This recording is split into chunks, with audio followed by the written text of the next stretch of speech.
Front Page Dramas. The roar of the presses. Every week these giant presses roll and keep rolling at tremendous speed, 15,000 an hour, until every last one of the 7 million copies of the American Weekly has gone through in full color.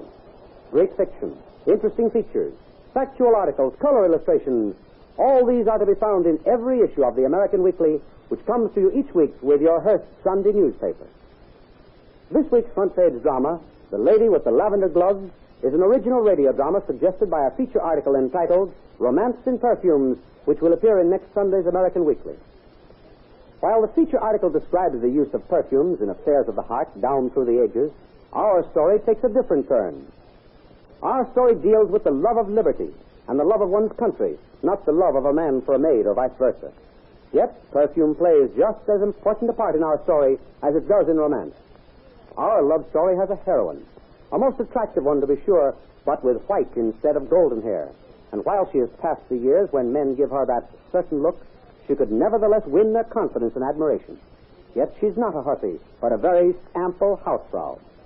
Our story is laid in Holland, not the quaint romantic land of yesterday, but the defiant, unconquered land of today, silently but bravely fighting Nazi oppression. Let's drop into her spotlessly clean, low-ceilinged, old Dutch parlor. I understand perfectly, Herr Commandant. My house is yours to do with as you wish.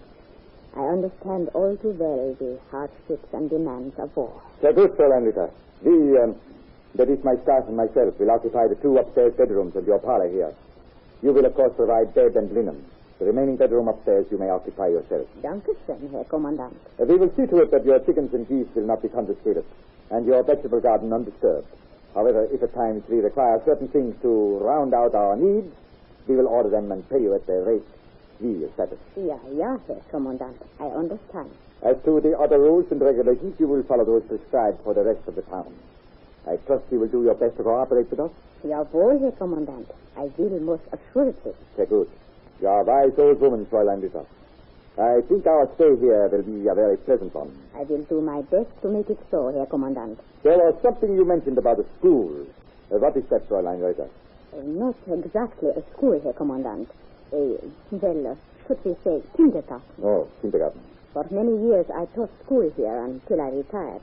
Then came the war and everything was topsy-turvy. The schoolhouse was destroyed. So you volunteered to teach the very small children again. It's a very good idea. It will leave the parents free to work, keep the children out of mischief. Exactly, Herr Commandant. It will also keep my mind occupied. I see no objection, Fräulein, but of course you may only teach certain subjects. No history or geography, of course. Only simple, elementary subjects. Nothing that will incite or inflame young minds against the new order. Naturally not, Herr Commandant. I shall be very careful. Very good, Fräulein. Get the approval of all subjects from the center and the civil Gauleiter. Jawohl, Herr Commandant. I will. And thank you for your graciousness and understanding.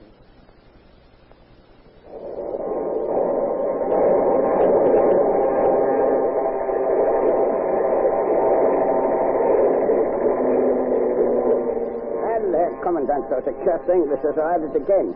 There goes those new storage tanks we just built and fit. Hold your tongue, Dumkopf. I have eyes. I can see what they are bombing. God straf them. The second set of storage tanks in 2 months. 3 months' fuel supply for this command of the Luftwaffe drawn up in smoke and flames. The Marshal's compliments, Herr Commandant. He requests your presence at headquarters immediately. Very good. Well, come along, Captain Schneider. The fireworks will now begin in earnest. This little battle we have just seen will seem like a kindergarten class at Fräulein Ritter's compared to what the Herr Marshal will put on.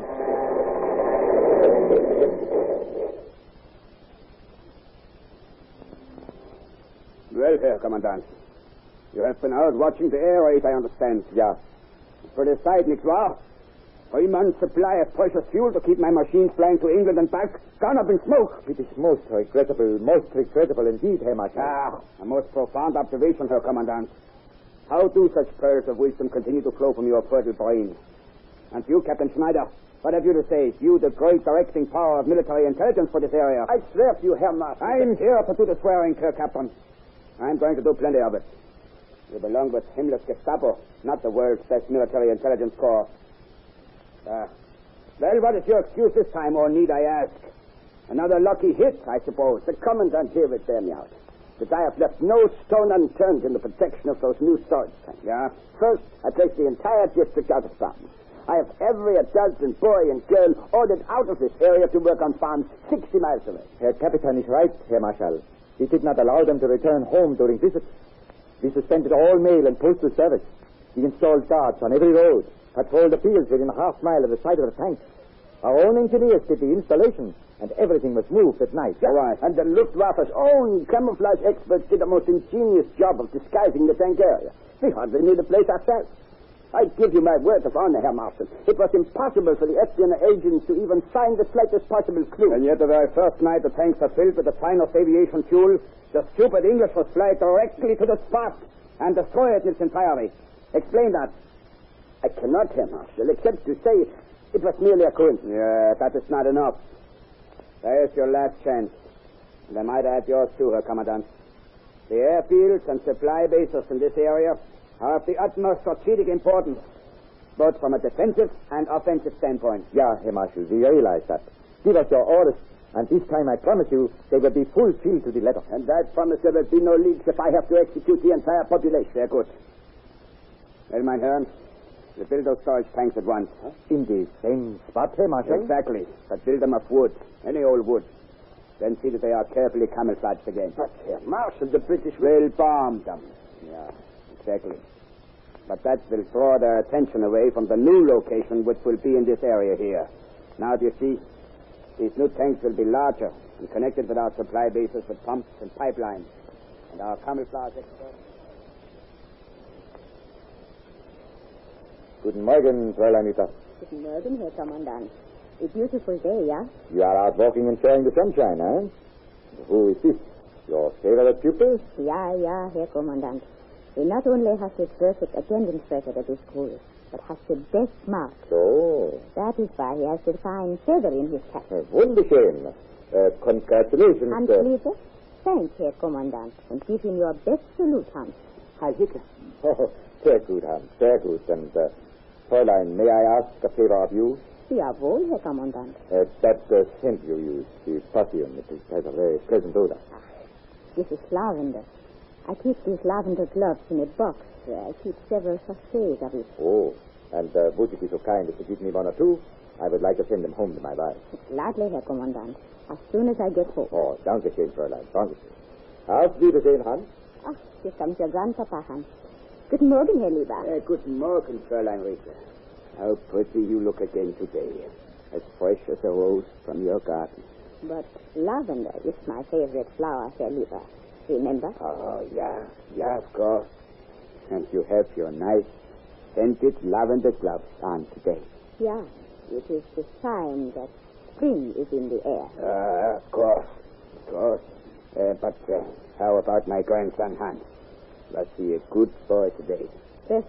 Perfect, Herr Lieber. Good. See there, he wins the feather for his cap for being the best boy in the school. Excellent. Well, but now we must hurry home and show to his father. He makes the trip up the canal with a string of barges to Rotterdam today. Oh, very good. That will make him very happy to see his boy win the test. Oh, but I say, sir, we gave this section a fair going over last month.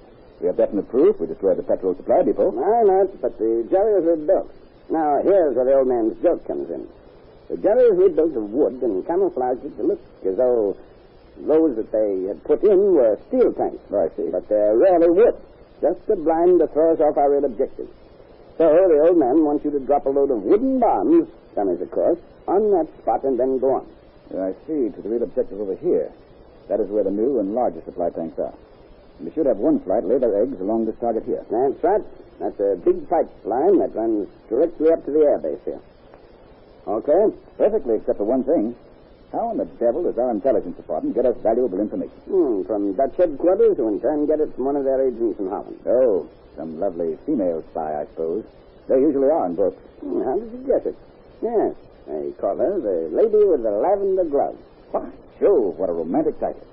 I'll bet she's a beautiful little bit of fluff. I'd jolly well like to meet her. Well, you might one of these days. They say she's partial to flyers, but I don't know whether she'd go for you. Well, I can dream, can't I? Yes, but don't fall asleep. There's work to be done. Come in. Be off with you.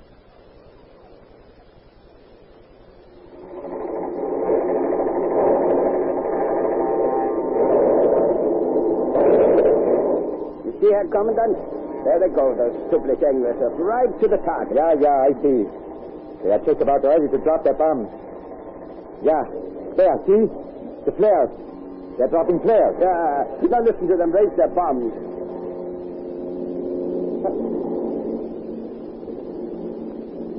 What in the devil is wrong? I don't hear the explosions. What are they doing, dropping out those little parachutes? A new time bomb, Major. They are changing their course now. They are headed southeast. Still, I hear no explosions. What is wrong? How do I know? Send a fire detail over to those semi-tanks to investigate at once. Yeah, Herr Commandant. Hey! Hey! You hear that? They are bombing the new supply tanks now. Yeah. What will Herr Marshal say now?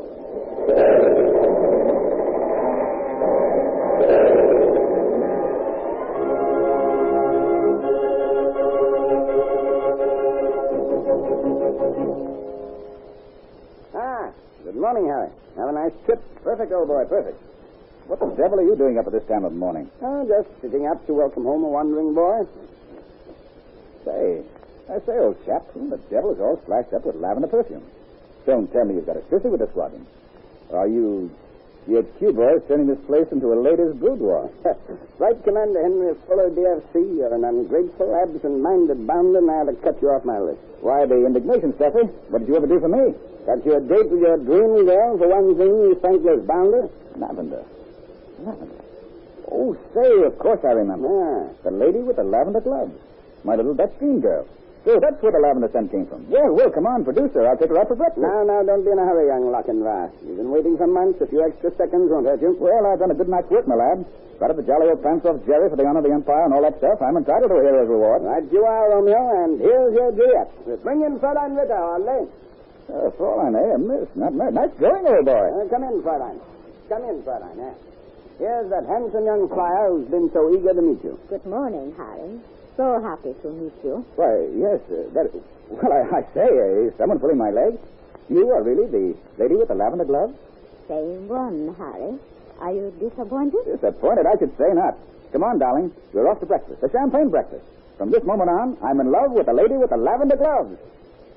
Yes, this sweet, tender old lady who used lavender gloves as a signal to the Dutch burglars when she had important information had been whisked away when the dangers of her discovery became too great. She was smuggled out of Holland, put out to sea at night in a small boat, picked up by one of the British flying boats, and brought safely back to England. How did she transfer the valuable information to the British?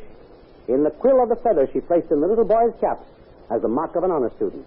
The messages were written on the sheerest of paper, rolled tightly and placed in a hole in the quill.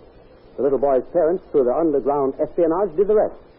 Thus she did her bit for embattled Holland and democracy the world over. You have just heard the front-page drama, The Lady with the Lavender Gloves, an original radio drama suggested by a feature article entitled Romance in Perfumes, which will appear in next Sunday's American Weekly. In this very informative and educational article, you will read of another famous character in world history who used lavender gloves. It was the French Emperor Napoleon Bonaparte.